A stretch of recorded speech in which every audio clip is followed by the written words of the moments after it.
ఈ యొక్క కార్యక్రమం చేపడితే వాళ్ళు దుర్మార్గమైనటువంటి ఆలోచనతోని పూర్తిగా కార్మికులలాగే కాంట్రాక్ట్ కార్మికుల వలె ఏదైతే ఈ లేబర్ను ఏ విధంగా అయితే మన ఈ కేంద్ర రాష్ట్ర ప్రభుత్వాలు ఏదైతే చట్టాలు తెస్తుందో అదేవిధంగా పాపం ఆ మిలిటరీ పిల్లలకు ఎన్నో ఏళ్ల సంధి కష్టపడి భారతదేశానికి సేవ చేద్దామని ముందుకు వెళ్తుంటే ఒక దుర్మార్గమైనటువంటి ఆలోచనతోని కేంద్ర ప్రభుత్వం అగ్నిపథం తీసుకొచ్చి అందులో అగ్నిపథ అర్థం ఏంటంటే 4 సంవత్సరాలు మాత్రమే అందులో వాళ్లకు అవకాశం ఉంటుంది డ్యూటీ చేయడానికి.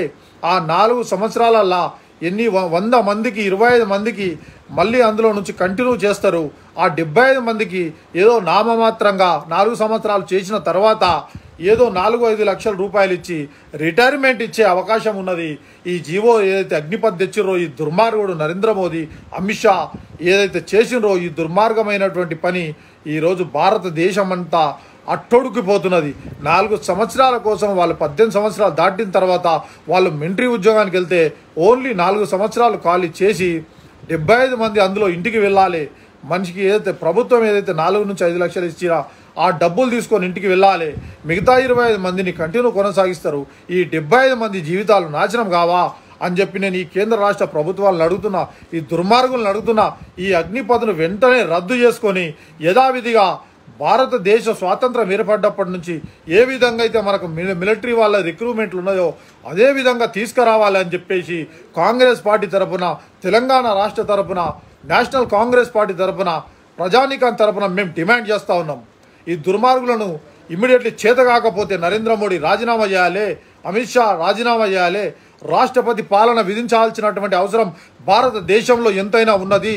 వీళ్ళతోని కంట్రోల్ చేయనిక కాదు. ఎందుకంటే యువతతోని ఆడుకుంటున్నారు. యువత భారతదేశానికి ప్రాణాలు పణంగా పెట్టి దేశానికి ఏదైతే సేవ చేద్దాం అనుకుంటున్నారో వాళ్ళందరినీ ఈరోజు కాల్పులు జరిపి వాళ్ళనైతే ఏదైతే గాయపరుస్తారో, ఎంతమంది చనిపోతారో, ఎంతమంది కుటుంబాలు నాశనం అవుతారో ఇంకా తెలియదు. ఈ అగ్నిపథ్ అనేది ఎమర్జెన్సీ అతి తొందరలో రద్దు చేసి యథావిధిగా కాంగ్రెస్ పార్టీ గతంలో 70 సంవత్సరాలు పరిపాలించి మిలిటరీ వాళ్ళ కోసం ఎంత సేవ చేసింది, వాళ్ళని ఏ విధంగా ఆదుకున్నది అనేది మీరు గమనించాలి. అదేవిధంగా కొనసాగించాలని కాంగ్రెస్ పార్టీ తరఫున, తెలంగాణ రాష్ట్ర తరఫున మేము డిమాండ్ చేస్తూ ఉన్నాం. అదేవిధంగా ఈ దుర్మార్గుడు మోదీ బార్డర్లకు వెళ్ళి చైనాకి ఈరోజు ఎంత భూభాగం అప్పచెప్పించిండో భారతదేశ ప్రజలకు ఇంకా తెలియదు. చైనాకు అప్పచెప్పి ఈయన ఇక్కడ సూటు బూట్ వేసుకొని మంతకాలు కొడుతూ ఉన్నాడు. భారతదేశ ఆర్థిక వ్యవస్థను నాశనం చేసిండు. భారతదేశాన్ని 80 లక్షల కోట్లు అప్పు చేసిండు. ఈరోజు భారతదేశాన్ని జీడిపి రేటు చూసుకోండి. భారతదేశంలో ఏ మహిళలు, ఏ సామాజిక వర్గం బతికే విధంగా లేదు. సంవత్సరానికి 2 కోట్ల ఉద్యోగాలు అన్నది దుర్మార్గులు. 8 రోట్ల 16 కోట్ల ఉద్యోగాలు లేవు. మరి 8 సంవత్సరాల నుంచి 8 రోట్ల 16 కోట్ల ఉద్యోగాలు అంటే ఇవే ఉద్యోగాలా? 4 సంవత్సరాలు చేసి ఇంటికి వచ్చే ఉద్యోగాలా అని నేను మోదీని సూటిగా అడుగుతున్నా. ఈ బీజేపీ రాష్ట్రంలో ఉన్నటువంటి దుర్మార్గులను అడుగుతున్న సమాధానాలు చెప్పాలని నేను కోరుతున్నా. ఈరోజు నిత్యావసరాల ధరలు వంట నూనె కాడ నుంచి ప్రతి ఒక్కటి గ్యాసు, పెట్రోల్, డీజిల్ పెంచి దేశ ఆర్థిక వ్యవస్థను నడ్డివిరిచి ఈరోజు తమాషా చూస్తున్నారని చెప్పేసి నేను డిమాండ్ చేస్తున్నా.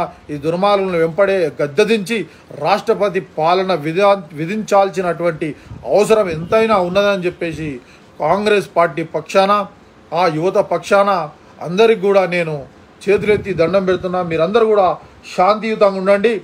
అతి త్వరలో కాంగ్రెస్ గవర్నమెంటు 1 సంవత్సరం లోపే కాంగ్రెస్ గవర్నమెంట్ వచ్చి ప్రతి ఒక్క దేశంలో మహిళలకు, పురుషులకు, ప్రతి ఒక్క సామాజిక వర్గానికి ప్రతి ఒక్కరికి మేలు జరుగుతుందని చెప్పేసి నేను కోరుకుంటూ ఈ అవకాశం ఇచ్చినటువంటి యావత్ భారతదేశ ప్రజలకు నమస్కరిస్తా ఉన్నాను. శాంతియుతం పాటించండి.